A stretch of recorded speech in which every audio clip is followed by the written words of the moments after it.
Today's club we're going to learn about shares a birthday with me, seeing as FC Cincinnati was founded on August 12th, 2015, making them much younger than I am. I've had a lot of people on the channel in the past ask me to do a USL club, or a United Soccer League club, those being the lower levels below MLS within the pyramid in soccer in America. The thing is, I technically get away with that today, seeing as this club started as a USL club before joining MLS as a franchise in 2019. This is their home kit from the 2021 season, the last of a 3-season slide as they came into MLS before they started a rapid upturn to become the Supporters Shield winners this season after a 10th place finish just last year. Their current badge is an uncommon shield shape that you don't see a lot of clubs have, but it works a lot for Cincinnati. You can see that as their orange and their blue colors, as well as a white sash down the middle splitting them, they hold a lion within that field of orange there. The blue, the orange, and that lion they take from a partner club, the close by Dayton Dutch Lions, that helped them start up in 2015.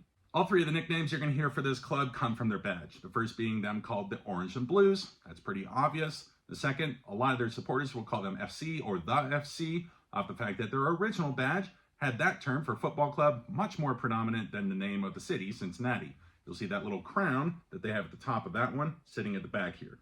And the last and kind of hilarious one to me is you'll hear them called the Garys, which seems like that makes no sense. Gary, Indiana is nowhere close to this city. It has to do with an old viral post on social media after the new badge was shown, seeing that within the lion, you can see kind of the negative space sort of spells out the word Gary. Have a look at it there.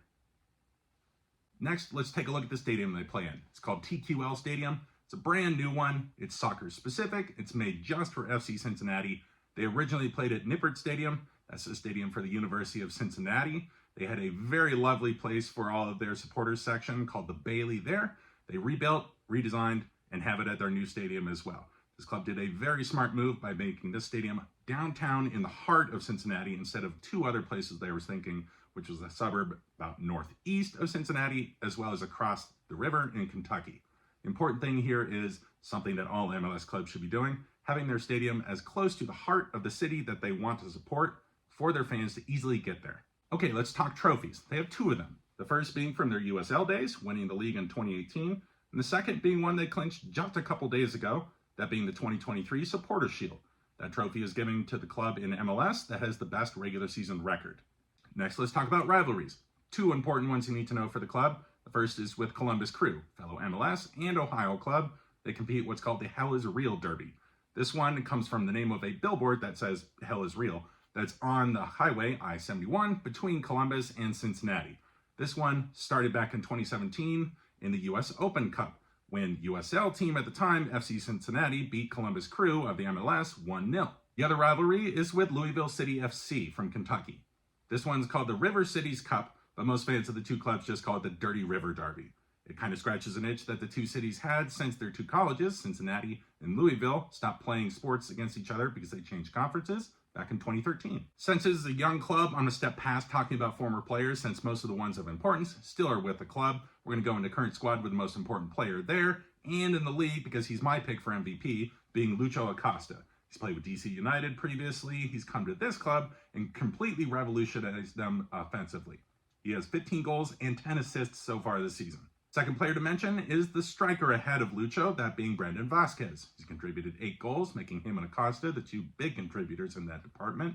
He's also started to get his shot for the U.S. men's national team just this season.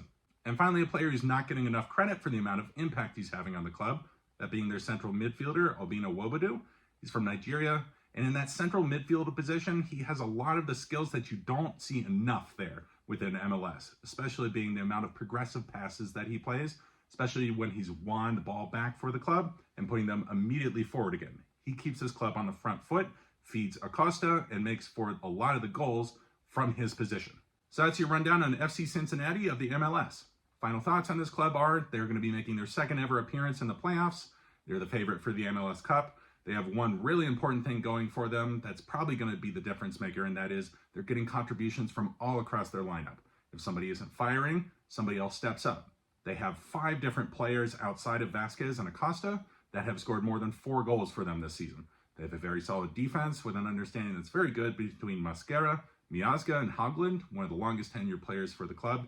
I think this club goes all the way this year.